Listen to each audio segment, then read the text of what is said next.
90.4 மெகாஹெர்ட்ஸில் உங்கள் அண்ணா சமுதாய வானொலி. புதிய சமுதாயம் படைப்போம்.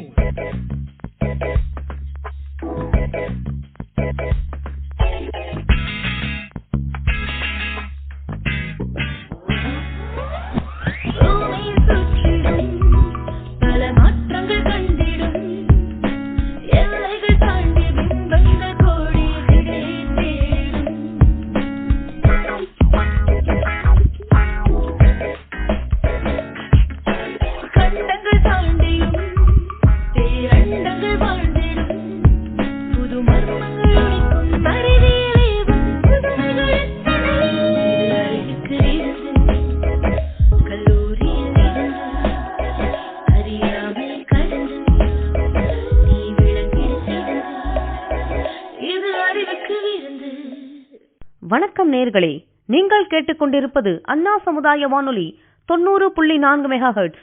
இது இந்தியாவின் முதல் சமுதாய வானொலி.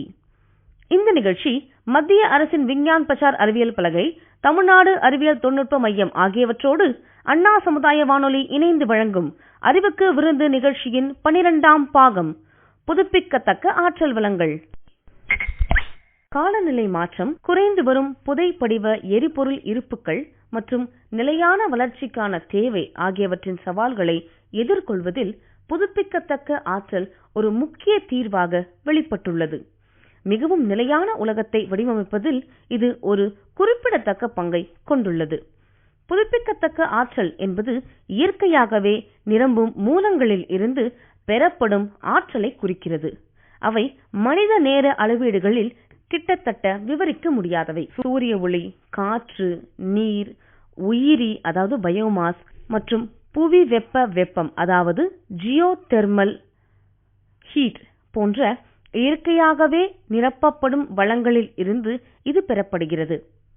வரையறுக்கப்பட்ட மற்றும் புதுப்பிக்க முடியாத புதைப்படிவ எரிபொருட்களைப் போல் அல்லாமல் புதுப்பிக்கத்தக்க எரிசக்தி ஆதாரங்கள் தொடர்ந்து கிடைக்கின்றன மற்றும் அவற்றின் விநியோகத்தை குறைக்காமல் நம்மால் பயன்படுத்த முடியும். புதுப்பிக்கத்தக்க ஆற்றலின் முக்கிய குணாதிசயங்களில் அதன் நிலைத்தன்மை, சுற்றுச்சூழல் நட்பு மற்றும் நீண்ட காலம் கிடைக்கும் சாத்தியம் ஆகியவை அடங்கும். புதுப்பிக்கத்தக்க ஆற்றல் தொழில்நுட்பங்கள் இந்த இயற்கை வளங்களை மின்சாரம், வெப்பம் அல்லது எரிபொருள் போன்ற பயன்படுத்தக்கூடிய ஆற்றல் வடிவங்களாக மாற்றுகின்றன. காலநிலை மாற்றத்தின் சவால்களை எதிர்கொள்வதிலும், பசுமை இல்ல வாயு வெளியேற்றத்தை குறைப்பதிலும், எரிசக்தி பாதுகாப்பை ஊக்குவிப்பதிலும், நிலையான வளர்ச்சியை ஊக்குவிப்பதிலும் புதுப்பிக்கத்தக்க ஆற்றல் முக்கிய பங்கு வகிக்கிறது.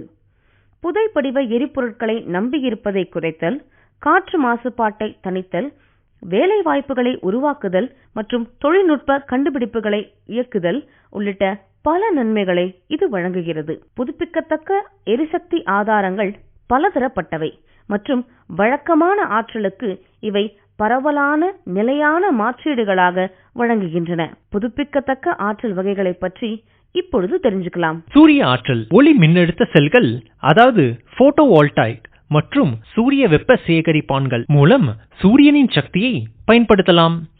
பிவி செல்கள் சூரிய ஒளியை நேரடியாக மின்சாரமாக மாற்றுகின்றன. அதே சமயம் சூரிய வெப்ப சேகரிப்பாளர்கள் சூரிய ஒளியை நீர் அல்லது பிற திரவியங்களை வெப்பமாக்க அல்லது மின்சார உற்பத்திக்காக பயன்படுத்துகின்றனர். விண்ட் எனர்ஜி, காற்றாலைகள் காற்றின் இயக்க ஆற்றலை பிடித்து மின்சாரமாக மாற்றுகின்றன. காற்று வீசும் போது அது விசையாழியின் கத்திகளை அதாவது விண்ட் டர்பைனோட பிளேட்ஸ்களை சுற்றுகிறது.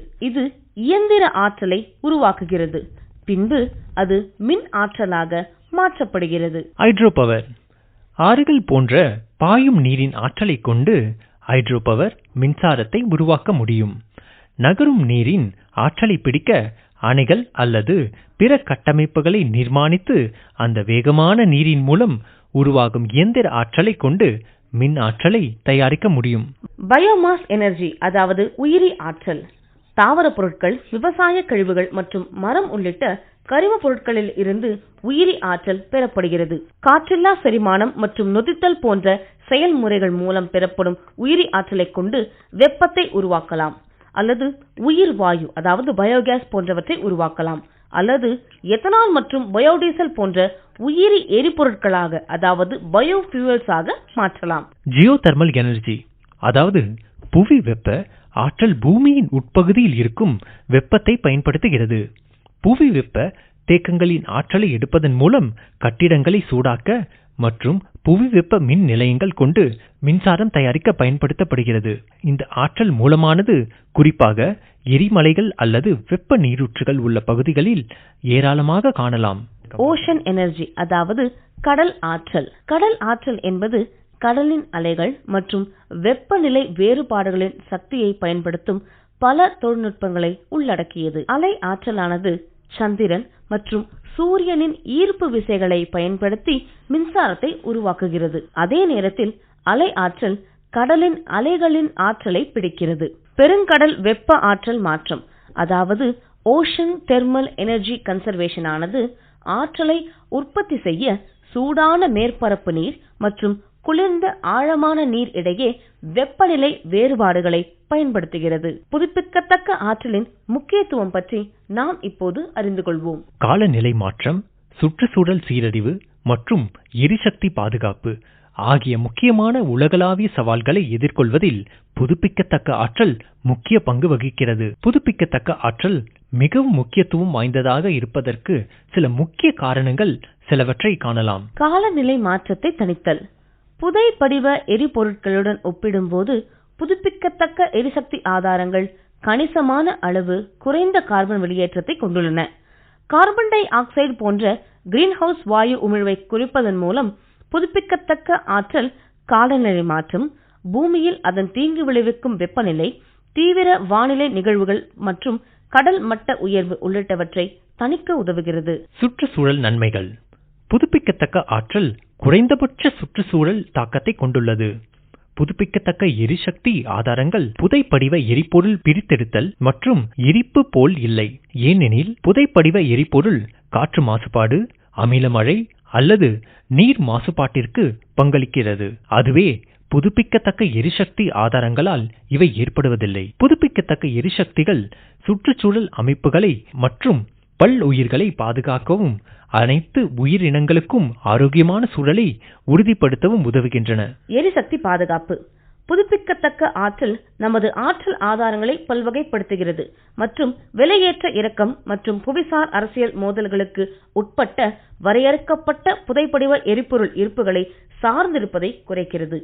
ஏராளமான உள்நாட்டில் கிடைக்கும் புதுப்பிக்கத்தக்க வளங்களை உபயோகிப்பதன் மூலம் நாடுகள் தங்கள் ஆற்றல் பாதுகாப்பை மேம்படுத்தலாம் மற்றும் உலகளாவிய ஆற்றல் சந்தை ஏற்ற இறக்கங்களுக்கு பாதிப்பை குறைக்கலாம். பொருளாதார வாய்ப்புகள். புதுப்பிக்கத்தக்க ஆற்றல் துறை குறிப்பிடத்தக்க பொருளாதார வாய்ப்புகளை வழங்குகிறது. இது வேகமாக வளர்ந்து வரும் தொழில் ஆகும். இதனால் வேலை வாய்ப்புகள் மற்றும் பொருளாதார வளர்ச்சியை தூண்டுகிறது. புதுப்பிக்கத்தக்க எரிசக்தி கட்டமைப்பு, ஆராய்ச்சி, மேம்பாடு மற்றும் உற்பத்தி ஆகியவற்றில் முதலீடுகள் செய்வதன் மூலம் புதுமைகளை உருவாக்கலாம், முதலீடுகளை ஈர்க்கலாம் மற்றும் உள்ளூர் தொழில் முனைவோரை வளர்க்கலாம். நிலையான வளர்ச்சி. புதுப்பிக்கத்தக்க ஆற்றல் நிலையான வளர்ச்சியின் கொள்கைகளுடன் ஒத்துப்போகிறது. தூய்மையான எரிசக்தி அணுகலை ஊக்குவித்தல், வறுமையை எதிர்த்து போராடுதல், சமூக சமத்துவத்தை வளர்ப்பது, பொறுப்பான நுகர்வு மற்றும் உற்பத்தி முறைகளை ஆதரிப்பதன் மூலம் ஐக்கிய நாடுகளின் நிலையான வளர்ச்சி இலக்குகளை அடைவதற்கு இது பங்களிக்கிறது. தொழில்நுட்ப கண்டுபிடிப்பு. புதுப்பிக்கத்தக்க எரிசக்தி தொழில்நுட்பத்தின் வளர்ச்சி மற்றும் வரிசைப்படுத்துதல் புதுமை மற்றும் தொழில்நுட்ப முன்னேற்றங்களை உந்துகிறது. புதுப்பிக்கத்தக்க ஆற்றலுக்கான தேவை அதிகரிக்கும் போது ஆற்றல் மற்றும் திறன், ஆற்றல் சேமிப்பு தீர்வுகள் மற்றும் கட்டடம் ஒருங்கிணைப்பு ஆகியவற்றில் தொடர்ச்சியான முன்னேற்றங்கள் உள்ளன. இது புதுப்பிக்கத்தக்க எரிசக்தி துறைக்கு மட்டும் பலன் அளிக்காமல் பல்வேறு தொழில்களில் புதுமைகளை கண்டுபிடிக்கிறது. சமூக ஆதாரம் அளித்தல். புதுப்பிக்கத்தக்க ஆற்றல் பரவலாக்கப்பட்ட ஆற்றல் உற்பத்திக்கான வாய்ப்புகளை வழங்குகிறது. சோலார் பேனல்கள், காற்றாலை விசையாழிகள் அல்லது மைக்ரோ ஹைட்ரோ அமைப்புகள் மூலம் தங்கள் சொந்த மின்சாரத்தை உற்பத்தி செய்வதன் மூலம் கிராமப்புற சமூகங்கள் தன்னிறைவு பெறலாம். இது சமூகங்களுக்கு அதிகாரம் அளிக்கிறது, ஆற்றல் சுதந்திரத்தை ஊக்குவிக்கிறது மற்றும் சுத்தமான ஆற்றலுக்கான அணுகலை மேம்படுத்துகிறது.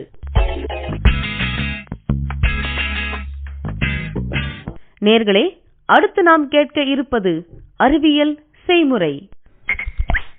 இப்போது நம்மோடு டாக்டர் வி ரெங்கநாயகி அவர்கள் இருக்கிறார்கள். இவர் ஒரு அறிவியல் தொடர்பாளர். இவர் நமக்காக அறிவியல் செய்முறையை விளக்க உள்ளார். வாங்க கேட்கலாம். எல்லாருக்கும் வணக்கம். அண்ணா எஃப்எம் அறிவுக்கு விருந்து வழியா உங்ககிட்ட பேச ஒரு சந்தர்ப்பம் கிடைச்சது ரொம்ப ஹாப்பியா இருக்கு. அறிவியல் செய்முறைகள் சிலவற்றை கத்துக்க உங்களை வரவேற்கிறோம். என்ன தயாரா இருக்கீங்களா? உங்க செல்போன்ல கூட நீங்க இந்த செயல்முறையை பற்றி நோட் பண்ணிக்கலாம். இங்க நான் ஒண்ணு முக்கியமா சொல்லணும். அதாவது எந்த ஒரு அறிவியல் செயல்பாட்டை செய்து பார்க்கும் போதும் நம்ம பாதுகாப்பா கவனமா செய்யணும். பெரியவங்க கண்காணிப்போட எந்த ஒரு செயலையும் செய்யணும். காலநிலை மாற்றத்தை முடிவுக்கு கொண்டு வர நம் வீடுகள்ல கார்கள்ல புதை படிவ எரிபொருட்களை பயன்படுத்துவதை நிறுத்திட்டு சூரிய சக்தி, காற்று போன்ற புதுப்பிக்கத்தக்க ஆற்றல், ஜீரோ கார்பன் சொல்றோம் இல்லையா, அப்படி எல்லாம் மாறணும்னு நமக்கு ஆசைதான். நாம் மேலும் மேலும் புதுப்பிக்கத்தக்க ஆற்றல், அதாவது ரெனியூவபிள் எனர்ஜி வளங்களை உருவாக்கிட்டு தான் வரும். ஆனா அவற்றுல பல வெயில் அல்லது காற்று போன்ற குறிப்பிட்ட சூழ்நிலைகள்ல மின்சாரத்தை மட்டுமே உற்பத்தி செய்கின்றன. எங்கு எப்போது பயன்படுத்த வேண்டுமோ அந்த நேரங்களுக்கு தேவைப்படும் போது பயன்படுத்த உற்பத்தி செய்யப்படும் மின்சாரத்தை சேமித்து கூட வைக்கணும் இல்லையா? அங்குதான் பேட்டரிகளோட பங்கு அதிகமா இருக்கு. பேட்டரிகள் நமக்கு தேவைப்படும் போது பயன்படுத்துவதற்காக ஆற்றலை சேமிச்சு வைக்க உதவுகின்றன. நமக்கு ஆற்றல் தேவையை பூர்த்தி செய்ய நிறைய பேட்டரிகள் தேவைப்படுவதால இந்த பேட்டரிகள் அடுக்குகளா நம்ம பயன்படுத்துவோம். இந்த அடுக்குகளுக்கு பயன்படுத்தக்கூடிய பொருட்களும் ரொம்ப முக்கியமானவை. விஞ்ஞானிகள் திறமையான மற்றும் சிறந்த தரமான பொருட்களால் செய்யப்பட்ட சிறந்த பேட்டரிகளை உருவாக்க முயற்சி செய்துகிட்டு வராங்க. இந்த செயல்முறையை கற்கும் நோக்கங்கள் என்னென்னு பார்க்கலாம். அதாவது பேட்டரிகள்ல வெவ்வேறு பொருட்கள் இருக்கு, அது அடுக்கடுக்கா பயன்படுது, அதை புரிஞ்சுக்கிறதுக்கும் நம்ம இந்த செயல்முறையை பயன்படுத்தலாம். பேட்டரிகள் ஆற்றலை சேமிக்கின்றன இல்லையா, அதையும் நம்ம புரிஞ்சுக்கலாம். ஒரு முழுமையான சுற்று, அதாவது சர்க்கியூட் அப்படிங்கறதுல இணைக்கப்படும் போது பேட்டரிகள் மின்னோட்டத்தை இயக்க ரசாயன எதிர்வினைகளை பயன்படுத்துகின்றன. அது உங்களுக்கு தெரிஞ்சிருக்கும். மின்னோட்டம் எதிர்மறை மின்முனையிலிருந்து, அதாவது எலக்ட்ரோடு, நெகட்டிவ் எலக்ட்ரோடுன்னு சொல்லுவோம், நேர்மறை மின்முனையை நோக்கி இயக்கப்படும், அதாவது பாசிட்டிவ் எலக்ட்ரோடுன்னு சொல்லுவோம். இவ்வாறு பாசிட்டிவ் எலக்ட்ரோட்ல இருந்து நெகட்டிவ் எலக்ட்ரோடுன்னு பாயக்கூடிய எலக்ட்ரான்களோட ஓட்டத்தால தான் நமக்கு மின்னோட்டம் கிடைக்குது. ஒரு பேட்டரி செயல்பட மின்முனைகள் வெவ்வேறு பொருட்களால செய்யப்பட வேண்டும். பொதுவா 2 வேறுபட்ட உலோகங்கள் இதற்கு தேவை. ஒன்னு நேர்மறை மின்முனையாக செயல்படும், இன்னொன்னு எதிர்மறை மின்முனையாக செயல்படும். இதுக்கு இந்த 2 உலோகங்களை தவிர ஒரு எலக்ட்ரோலைட்டும் வேணும். அதாவது இது ஒரு திரவம் இல்லைன்னா ஜெல். இதுதான் மின்னூட்டத்தை சுதந்திரமா நகர்த்துறதுக்கு அனுமதிக்குது. இப்போ ஒரு சுற்று முடியணும் அப்படின்னு சொன்னா, ஒரு சுற்று முடியறதுக்கு நம்ம ஒரு சின்ன எல்இடிய இணைச்சுக்கலாம். ஒரு சுற்று மூடி இருந்தாதான் மின்னோட்டம் பாயும். இப்போ இந்த எல்இடி எரியும் போது பேட்டரியினுடைய ரசாயன ஆற்றல் வெப்ப ஆற்றலாக மாற்றப்படுது. இந்த உதாரணத்துல எல்இடின்னு சொல்லிருக்கேன். நம்ம பேட்டரி சர்க்கியூட் செய்யும் போது என்னன்னு பார்க்கலாம். தற்காலத்துல நம்ம கிட்ட செலவழிந்து விடக்கூடிய ஆல்கலைன் பேட்டரிகள் நிறைய இருக்கு. அதாவது ரிமோட் கண்ட்ரோல், பொம்மைகள் மற்றும் நிறைய கருவிகள் ஆகியவற்றுல இந்த ஆல்கலைன் பேட்டரியை தான் யூஸ் பண்றாங்க. ரீசார்ஜபிள் லித்தியம் அயான் பேட்டரிகள் அப்படிங்கவையும் கிடைக்குது. முக்கியமா தொலைபேசிகள், டேப்லெட்டுகள் மற்றும் மின்சார வாகனங்கள்ல இந்த லித்தியம் அயான் பேட்டரியை தான் பயன்படுத்துறோம். நிலக்கரி கனிமங்கள் எல்லாம் உபயோகிக்க தீந்துரும் இல்லையா? அதனால புதுப்பிக்கத்தக்க ஆற்றலை பயன்படுத்தவும் நமக்கு தெரியணும். அதாவது ரெனியூவபிள் எனர்ஜி ரிசோர்சஸ். இத பத்தியும் நம்ம தெரிஞ்சுக்கணும். பெரிய சிறந்த பேட்டரிகள் இந்த ரிசோர்சஸ் வச்சு பண்ணணும். அத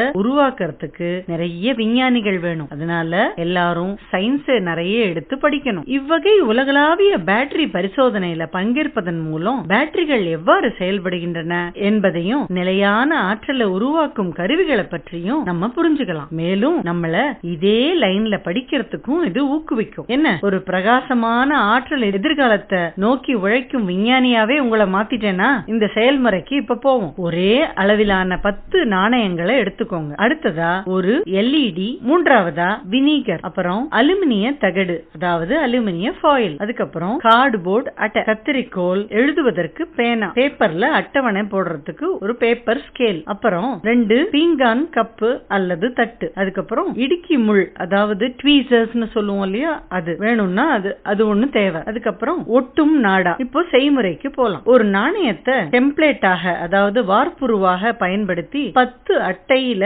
வட்டுகளா வெட்டணும். அதாவது நாணயத்தை வச்சு கார்ட்போர்ட் மேல அதை சுத்தி பென்சிலை வச்சு ஒரு சர்க்கிளை போட்டுட்டு அந்த சர்க்கிள்ல அந்த கார்ட்போர்ட்ல நம்ம வெட்டினோம்னா அந்த வெட்டி வர சர்க்கிளை தான் வட்டுன்னு சொல்றோம். அலுமினிய தாள் அதாவது அலுமினிய ஃபாயில்ல ஒரு சதுரத்தை எடுத்துக்கோங்க. 4 முறை அதை மடிச்சிடுங்க. ஒரு நாணயத்தை வச்சு சுத்தி வரைஞ்சிருங்க. வரைஞ்சா ஒரு சர்க்கிள் தெரியும் இல்லையா, அதுல அந்த அலுமினியம் ஃபாயில வெட்டிடுங்க. இப்போ உங்களுக்கு அழகா அலுமினியம் ஃபாயிலும் அதே நாணய அளவுல வட்டமா கிடைச்சிருக்கும். இந்த அடுக்கா இருக்கக்கூடிய அலுமினியம் ஃபாயில்களை அழகா ட்வீசர்ஸ் வச்சு பிரிச்சிடலாம். அட்டையில வெட்டினோம் இல்லையா வட்டுகள், அத வினிகர் அதுல 1 நிமிடம் ஊற வைக்கணும். இங்க வினிகர் தான் எலக்ட்ரோலைட்டா செயல்படுது. வினிகர்ல இருந்து வட்டுகளை மெதுவா எடுத்துடலாம். இதுக்கு இடுக்கி முள் அல்லது ட்வீசர்ஸ் பயன்படுத்தலாம். இப்போ பேட்டரிய அசெம்பிள் பண்றதுக்கு முன்னாடி அதிகப்படியான இந்த எலக்ட்ரோலைட் வெளியேற சில நிமிடங்களுக்கு அவற்றை பக்கத்துல இருக்கிற தட்டுல வச்சிருங்க. எல்இடி ஒண்ணு எடுத்துக்க சொன்னேன் இல்லையா, இப்போ அந்த எல்இடி ஒளிர்றதுக்கான பேட்டரி செல்ல தான் நம்ம பண்றோம். இப்போ எல்இடி ஒளிரும் வரை நம்ம செல்லுகளை அடுக்கிட்டே போனோம். அதாவது நம்ம என்ன செய்வோம், எலக்ட்ரோலைட்ல போட்ட அந்த அட்டை வட்டு, அது மேல அழகா அலுமினியம் ஃபாயில், அதுக்கு மேல திருப்பி ஒரு அட்டை வட்டு, அதுக்கப்புறம் அலுமினியம் ஃபாயில், அப்படி ஒன்னொன்னா அடுக்கிக்கிட்டே போனோம். இப்போ எல்இடிய ஒளிர செய்ய தேவையான கலன்களோட எண்ணிக்கைய பதிவு செய்யணும். அதுக்கு முன்னாடி எல்இடிக்கு 2 கால்கள் இருக்கும் இல்லையா, ஒரு கால் நீளமாக இருக்கும், இன்னொரு கால் கொஞ்சம் சிறியதாக இருக்கும். இந்த எல்இடியோட ஒரு கால ஒரு செல்லுக்கு அடியில வச்சுட்டு எல்இடியோட அடுத்த கால இதே கலன்களுடைய அடுத்த செல்லினுடைய முடிவுல வைங்க. இப்போ எல்இடி ஒளிருதான்னு பாருங்க. இல்ல அப்படின்னு சொன்னா இது எல்இடி ஒளிர்ற வரைக்கும் இந்த கலன்களோட எண்ணிக்கைய கூட்டிக்கிட்டே போகணும். தேவையான செல்களின் எண்ணிக்கை குறைந்தபட்ச அளவை நீங்க பதிவு செய்யணும். அதாவது இந்த எல்இடி ஒளிர்றதுக்கு தேவையான குறைந்தபட்சமான செல்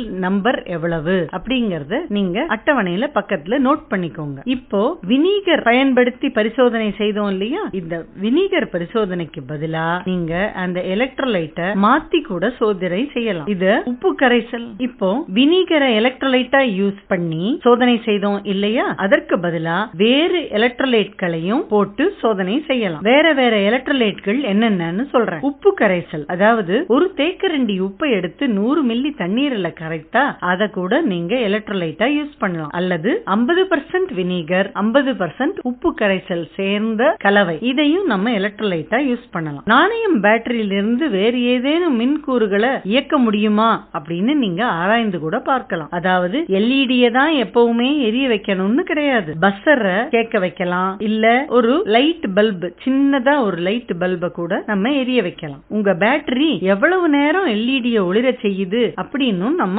ஆராய்ச்சி செய்யலாம். இப்போ அந்த குளோபல் பேட்டரி எக்ஸ்பெரிமெண்ட் அப்படிங்கிற ஆராய்ச்சிய நீங்க இணையதளத்துல தேடினீங்கன்னா, அது குளோபல் பேட்டரி எக்ஸ்பெரிமெண்ட் அப்படின்னு இணையதளத்துல நீங்க சர்ச் பண்ணீங்கன்னா அந்த எக்ஸ்பெரிமெண்ட் வரும். அதை நீங்க கிளிக் பண்ணும் பொழுது அந்த பேட்டரியின் வரைபடம், தனிப்பட்ட செல்கள், எல்இடி சுற்று எல்லாமே உங்களுக்காக கொடுக்கப்பட்டிருக்கும். அதையும் நீங்க ரெஃபரன்ஸுக்கு பார்த்து இந்த சோதனை செய்முறையை செய்யலாம். இந்த செய்முறை ரொம்ப எளிதானது. அதே நேரத்துல பேட்டரி எப்படி யூஸ் ஆகுது, எப்படி புதுப்பிக்கத்தக்க ஆற்றல்களை நம்ம பயன்படுத்துறது அப்படிங்கறத வீட்டிலிருந்தே கத்துக்கலாம். அடுத்து நாம் கேட்க இருக்கும் பகுதி அறிவியல் அறிஞர்கள். இன்று நாம் அனில் ககோட்கர் அவர்களை பற்றி தெரிந்து கொள்ள இருக்கிறோம். அனில் ககோட்கர் ஒரு புகழ்பெற்ற இந்திய அணு விஞ்ஞானி மற்றும் பொறியாளர் ஆவார். அவர் அணு ஆற்றல் மற்றும் ஆராய்ச்சி துறையில் குறிப்பிடத்தக்க பங்களிப்பை செய்துள்ளார். அவர் நவம்பர் 11, 1943 இந்தியாவின் மத்திய பிரதேசத்தில் உள்ள பர்வானியில் பிறந்தார். ககோட்கர் அவர்களின் அசாதாரண அறிவுத்திறன் மற்றும் அர்ப்பணிப்பு அவருக்கு தேசிய மற்றும் சர்வதேச அளவில் அங்கீகாரத்தை பெற்று தந்தது. அனில் ககோட்கர் அவர்கள் 1963 ஆண்டு இந்தியாவின் மகாராஷ்டிராவில் உள்ள புனே பொறியியல் கல்லூரியில் மெக்கானிக்கல் இன்ஜினியரிங்கில் இளங்கலை பட்டத்தை பெற்றார். பின்பு அவர் பெங்களூரில் இந்திய அறிவியல் கழகத்தில் பரிசோதனை அழுத்த பகுப்பாய்வில் அதாவது எக்ஸ்பெரிமெண்டல் ஸ்ட்ரெஸ் அனாலிசிஸில் முதுகலை பட்டம் பெற்றார்.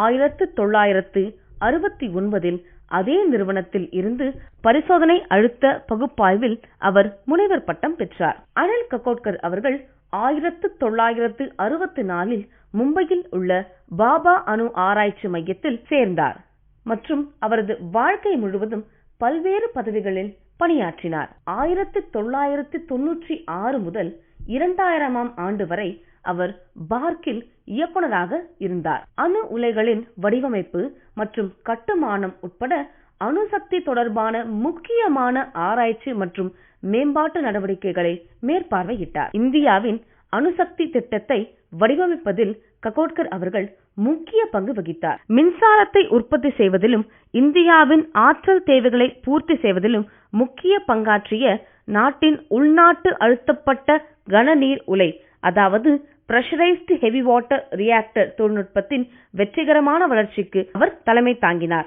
இந்திய அணுசக்தி ஆணையத்தின் தலைவராகவும் அணுசக்தி துறையின் செயலாளராகவும் இருந்த ககோட்கர் அவர்கள் 1998 நடத்தப்பட்ட பொக்ரான் 2 அணு உலை சோதனைகளில் முக்கிய பங்காற்றினார். இந்த சோதனைகள் இந்தியாவின் அணுசக்தி திறன்களை நிரூபித்தது மற்றும் நாட்டின் அணுசக்தி தடுப்பு திட்டத்திற்கு பங்களித்தது. அனில் ககோட்கர் அவர்கள் தோரியம் அடிப்படையிலான அணுசக்திக்கு வலுவான ஆளுமையாக இருந்து வருகிறார். அணு உலைகளில் தோரியம் பயன்பாடு குறித்து அவர் விரிவான ஆராய்ச்சியை மேற்கொண்டுள்ளார். சுத்தமான ஆற்றலின் நிலையான மற்றும் ஏராளமான ஆதாரமாக தோரியம் பெரும் ஆற்றலை கொண்டுள்ளது என்று அவர் நம்புகிறார். இந்தியாவின் அறிவியல் மற்றும் தொழில்நுட்ப கொள்கைகளை உருவாக்குவதில் ககோட்கர் அவர்கள் தீவிர பங்காற்றியுள்ளார். பல்வேறு ஆலோசனை குழுக்களில் பணியாற்றிய அவர் அணுசக்தி ஆராய்ச்சி மற்றும் மேம்பாடு தொடர்பான கொள்கைகளை வகுப்பதில் ஈடுபட்டுள்ளார். அணு விஞ்ஞான துறையில் அனில் ககோட்கர் அவர்களின் பங்களிப்புகள் பல விருதுகள் மற்றும் கௌரவங்களுடன் அங்கீகரிக்கப்பட்டுள்ளன. 2009ஆம் ஆண்டு இந்தியாவின் 2வது உயரிய குடிமகன் விருதான பத்ம விபூஷன் அவருக்கு வழங்கப்பட்டது. ஹோமி பாபா வாழ்நாள் சாதனையாளர் விருதும் லோகமான்ய திலக் தேசிய விருது போன்றவற்றையும் அவர் பெற்றுள்ளார். அவரது அறிவியல் சாதனைகளுக்கு மேல் அதிகமாக ககோட்கர் அவர்கள் இந்தியாவில் அறிவியல் ஆராய்ச்சி மற்றும் கல்வியை மேம்படுத்துவதில் தீவிரமாக ஈடுபட்டுள்ளார். அவர் பல கல்வி மற்றும் ஆராய்ச்சி நிறுவனங்களுடன் தொடர்புடையவர், வழிகாட்டியாகவும் ஆலோசகராகவும் பணியாற்றியுள்ளார். அனில் ககோட்கர் அவர்களின் தொலைநோக்கு தலைமை, அறிவியல் நிபுணத்துவம் மற்றும் அணுசக்தியை மேம்படுத்துவதற்கான அர்ப்பணிப்பு ஆகியவை அவரை இந்தியாவின் மிக முக்கியமான விஞ்ஞானிகளில் ஒருவராக நிலைநிறுத்தியுள்ளன. அவரது பணி தலைமுறையாக விஞ்ஞானிகள் மற்றும் பொறியாளர்களுக்கு ஊக்கமளிக்கிறது. மேலும் இந்தியாவின் அணுசக்தி திட்டத்திற்கான அவரது பங்களிப்புகள் நாட்டின் எரிசக்தி துறை மற்றும் அறிவியல் முன்னேற்றங்களில் ஆழமான தாக்கத்தை ஏற்படுத்தியுள்ளன.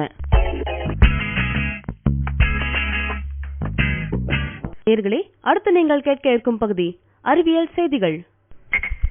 உலகின் முதல் பதிவு செய்யப்பட்ட காற்றாலை விசையாழி 1887 ஸ்காட்லாந்தில் பேராசிரியர் ஜேம்ஸ் பிளைத்தால் கட்டப்பட்டது.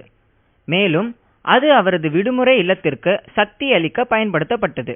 2245 மெகாவாட் திறன் கொண்ட இந்தியாவில் உள்ள பாத்லா சோலார் பார்க் உலகின் மிகப்பெரிய சூரிய மின் நிலையமாகும். புவி வெப்ப ஆற்றல் உற்பத்தியில் ஐஸ்லாந்து முன்னணி நாடாகும். புவி வெப்ப ஆற்றல் அந்நாட்டின் மின்சார உற்பத்தியில் சுமார் 30% ஆகும். நீர்மின் சக்தி என்பது உலகளவில் புதுப்பிக்கத்தக்க ஆற்றலின் மிகவும் பரவலாக பயன்படுத்தப்படும் வடிவமாகும். இது உலகின் மின்சார உற்பத்தியில் சுமார் 16% ஆகும். புதுப்பிக்கத்தக்க ஆற்றலின் முதல் பயன்பாடு ஆயிரக்கணக்கான ஆண்டுகளுக்கு முந்தையது. பழங்கால நாகரிகங்கள் படகுகளில் பயணம் செய்வதற்கும் தானியங்களை அரைப்பதற்கும் காற்றாலை சக்தியை பயன்படுத்தினர். மரம், விவசாய கழிவுகள் மற்றும் பாசிகள் போன்ற கரிம பொருட்களிலிருந்து பெறப்பட்ட உயிரி ஆற்றலை வெப்பம், மின்சாரம் மற்றும் உயிரி எரிபொருளாக மாற்றப்படலாம். அலை மற்றும் கடல் வெப்ப ஆற்றல் மாற்றத்தை உள்ளடக்கிய கடல் ஆற்றல் கடலோர பகுதிகளில் கணிசமான அளவு சுத்தமான ஆற்றலை வழங்கும் ஆற்றலை கொண்டுள்ளது. டென்மார்க் காற்றாலை ஆற்றல் உற்பத்தியில் முன்னிலையில் உள்ளது. காற்றாலை விசையாழிகள் அதன் மின்சார தேவையில் 50% மேல் உற்பத்தி செய்கின்றன. உலகின் மிகப்பெரிய காற்றாலை விசையாழி ஜெனரல் எலக்ட்ரிக் நிறுவனத்தால் தயாரிக்கப்பட்ட ஆலிடே எக்ஸ் ஆகும். இது 260 மீட்டர் உயரம் மற்றும் 13 மெகாவாட் திறன் கொண்டது. மேகமூட்டமான நாட்களிலும் சோலார் பேனல்களால் மின்சாரத்தை உற்பத்தி செய்ய முடியும். சூரிய சக்தியின் பயன்பாடு சமீபத்திய ஆண்டுகளில் வேகமாக வளர்ந்து வருகிறது. உலக சூரிய திறன் ஆண்டுதோறும் 50%க்கும் அதிகமாக அதிகரித்து வருகிறது. நார்வே நீர் மின்சாரத்தின் ஒரு முக்கிய பயனாளியாகும். அதன் 98% மின்சாரம் நீர்மின் மூலங்களிலிருந்து வருகின்றன. சூரிய ஒளியை மின்சாரமாக மாற்றுவதற்கு ஒளி மின் அழுத்த செல்களை பயன்படுத்துவதற்கான கருத்து 1954 பெல் ஆய்வக ஆராய்ச்சியாளர்களால் கண்டுபிடிக்கப்பட்டது. புவி வெப்ப ஆற்றல் புவியின் மேற்பரப்பு அடியில் உள்ள வெப்ப நீரூற்றுகள் மற்றும் எரிமலை பகுதிகள் போன்ற இயற்கை வெப்ப மூலங்களிலிருந்து கிடைக்கின்றன. உலகின் மிகப்பெரிய மிதக்கும் சூரிய மின் நிலையம் சீனாவின் ஹன்ஹவ் நகரில் 63 ஹெக்டேர் பரப்பளவில் அமைந்துள்ளது. காற்றாலைகள் குறைந்த காற்றின் வேகத்திலும் மின்சாரத்தை உற்பத்தி செய்ய முடியும்.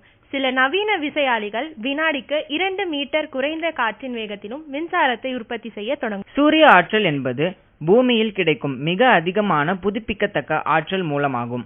1 மணி நேரத்தில் பூமியின் மேற்பரப்பை அடையும் சூரிய ஒளியின் அளவு ஒரு வருடத்திற்கான உலகளாவிய ஆற்றல் தேவைகளை பூர்த்தி செய்ய போதுமானது. பயிர் கழிவுகள், வனக்கழிவுகள், ஸ்விட்ச் கிராஸ் மற்றும் மிஸ்காந்தஸ் போன்ற ஆற்றல் பயிர்கள் உட்பட பல்வேறு ஆதாரங்களிலிருந்து உயிரி ஆற்றலை உற்பத்தி செய்யலாம். புதுப்பிக்கத்தக்க எரிசக்தி தொழில்நுட்பங்கள் வழக்கமான எரிசக்தி ஆதாரங்களை விட அதிக வேலைகளை உருவாக்கும் திறனை கொண்டுள்ளன. குறிப்பாக சூரிய ஆற்றல் தொழில் சமீபத்திய ஆண்டுகளில் குறிப்பிடத்தக்க வேலை வளர்ச்சியை கண்டுள்ளது. நிகர அளவீடு, அதாவது நெட் மீட்டரிங் என்ற கருத்து சோலார் பேனல்களை கொண்ட வீட்டு உரிமையாளர்கள் மற்றும் வணிகங்கள் அதிகப்படியான மின்சாரத்தை மீண்டும் எலக்ட்ரிசிட்டி கிரிட்டுக்கே விற்க அனுமதிக்கிறது. இது அவர்களின் ஆற்றல் கட்டணங்களை குறைக்கிறது. உலகின் முதல் வணிக அலைப்பண்ணையான அதாவது கமர்ஷியல் வேவ்ஃபார்ம் அகோசடோரா அலைப்பண்ணை 2008 போர்ச்சுகல் கடற்கரையில் நிறுவப்பட்டது.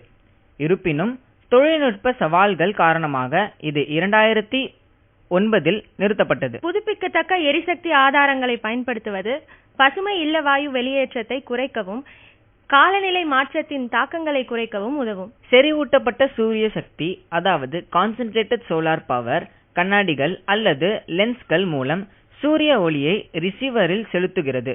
பின்னர் அதை வெப்பமாக அல்லது மின்சாரமாக மாற்றுகிறது. தொலைதூர பகுதிகளுக்கு மின்சாரம் வழங்குவதற்கு புதுப்பிக்கத்தக்க ஆற்றல் ஒரு முக்கிய தீர்வாக இருக்கும். அங்கு வழக்கமான மின் கட்டங்களை நீட்டிப்பது செலவு குறைந்ததாகவோ அல்லது சாத்தியமற்றதாகவோ இருக்கலாம்.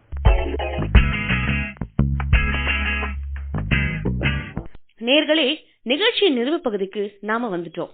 இதுவரை புதுப்பிக்கத்தக்க ஆதாரங்களை பற்றி நாம் தெரிந்து கொண்டோம். முடிவாக புதுப்பிக்கத்தக்க ஆற்றல் ஒரு நிலையான எதிர்காலத்தை வடிவமைக்க மற்றும் காலநிலை மாற்றத்தை எதிர்த்து போராடுவதற்கான மகத்தான ஆற்றலை கொண்டுள்ளது.